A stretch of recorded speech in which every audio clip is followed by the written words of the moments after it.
The art of espionage has been around since the beginning of time. In fact, being a spy was probably one of the most dangerous jobs in the Middle Ages, for if you were caught in the act of spying, it could mean the end of the world for you. And there are many examples of spies from the Middle Ages who paid the ultimate price for their country. However, there are also examples of famous medieval spies who managed to outsmart their enemies and live to tell the tale. And today we're going to look at some of the most famous spies of the Middle Ages.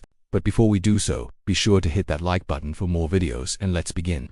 Cloak and dagger is a term often used when talking about spies and espionage. The phrase is believed to have originated in the 16th century and comes from the clothing worn by spies. Typically, they would wear long black cloaks to conceal themselves in the shadows and carry daggers in case they needed to defend themselves against enemy agents or, more likely, to take out their target. And this would go on to become synonymous with the word spy itself. But during the Middle Ages, it wasn't just men who were getting in on the action. Women were also employed as spies and were often used to gain access to enemy camps or to smuggle messages into enemy territory. They would use disguises such as prosthetics to alter their appearance or even bind their breasts to make themselves appear more masculine. One example of a female spy during the Middle Ages was the English noblewoman Anne Neville. She was sent by Edward IV to spy on the French while he was in exile in Normandy. She infiltrated the French court and even became the mistress of the Duke of Burgundy, before returning to England with valuable intelligence on French defenses. Another example is Isabella Andreini, an Italian actress who was employed by the Medici family to spy on the rival Pazzi family. She was able to gather intelligence on the Pazzi's activities through her theater work and was successful in helping the Medicis maintain their power. There were also some female spies who used their beauty and charm to get what they wanted. A good example is the German Princess Cunegunda of Luxembourg, who was sent to spy on the court of the Holy Roman Emperor Frederick Barbarossa. She was known for her intelligence and wit, and she was able to gain access to the emperor's court by using her feminine wiles. However, not all female spies were successful. One notable example is Catherine de' Medici's attempt to send two women spies to assassinate her enemies in France. The plot was discovered, and both women were executed. Still, despite the risks, women continued to be employed as spies throughout the Middle Ages, and many of them played important roles in their respective courts. The art of disguise was a very important part of being a spy in the Middle Ages. Spies had to be able to blend in and not attract attention to themselves. This meant that they often had to change their appearance drastically, sometimes even using makeup or prosthetics to alter their features. They also had to be careful with their mannerisms and behavior, as these could also give away their true identity. One famous example of a spy using disguise occurred during the 100 Years' War. A group of English spies disguised themselves as peasants and infiltrated a French village in order to gather intelligence on the French army. They were able to obtain valuable information about troop movements and fortifications, which allowed the English to launch a surprise attack and win a major victory. Another example occurred during the Siege of Orleans when a French spy disguised as a woman infiltrated the English camp and was able to steal military plans that allowed the French to prepare for the attack and ultimately lift the siege. Disguise was also used by individual spies operating behind enemy lines. For example, the English spy William Warringham, who was sent to France in the 1360s, disguised himself as a traveling merchant in order to avoid detection. He was able to gather intelligence on French defenses, and even helped to direct an English attack on the city of Limoges. Overall, the ability to use disguise was a vital skill for spies during the Middle Ages. It allowed them to gather intelligence, sabotage enemy plans, and even turn the tide of battle. And many of the most successful spies of the era were masters of disguise.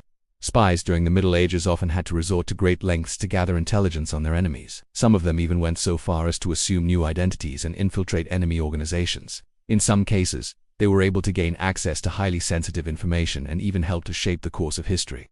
These spies were often highly skilled individuals who were able to keep their true identities secret even when faced with torture or execution. One of the most famous examples of an assumed identity spy was Sir Francis Walsingham, who was an English spymaster during the reign of Queen Elizabeth I. Walsingham was responsible for uncovering numerous plots against the Queen, including the Babington plot, which involved a group of English Catholics who conspired to assassinate Elizabeth and replace her with Mary, Queen of Scots.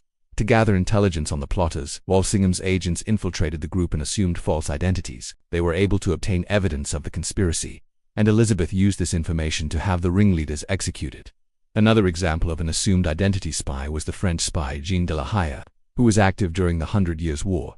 De la Hire infiltrated the English town of Canterbury in disguise and was able to obtain valuable intelligence on English defenses. He was eventually discovered but managed to escape and went on to play a key role in several French victories over the English. In addition to assuming false identities, some spies also resorted to extreme measures such as torture and assassination to gather intelligence on their enemies. While these tactics were often considered underhanded, they were sometimes necessary to obtain the information needed to protect one's own country. Despite the risks and dangers involved in this type of espionage, these spies made invaluable contributions to their respective countries and helped to shape the course of history. Their bravery and cunning continue to be studied and admired by espionage professionals even today. It should also be noted that spying was only done by professional agents working for governments or noble families. Commoners could also be involved in espionage, often for personal gain or to defend their own interests. During the Middle Ages, trade secrets were often closely guarded and companies would employ spies to gather intelligence on their competitors. For example, in the Italian Renaissance, the powerful Medici banking family employed spies to monitor the activities of other banks and financial institutions. These spies would often go to great lengths to obtain information, such as bribing clerks or infiltrating rival organizations. Additionally, commoners could also be involved in espionage during times of war. For example, during the 100 Years' War, French villagers were known to spy on the English troops and relay information to the French military. This information would often be used to plan attacks or defensive strategies. Furthermore, people could also be spies for religious organizations. During the Crusades, for example, European Christians employed spies to gather information on the Muslims in the Holy Land. These spies would often infiltrate mosques or religious institutions to learn about Muslim defenses or plans. Overall, the world of espionage during the Middle Ages was much more widespread than is often thought.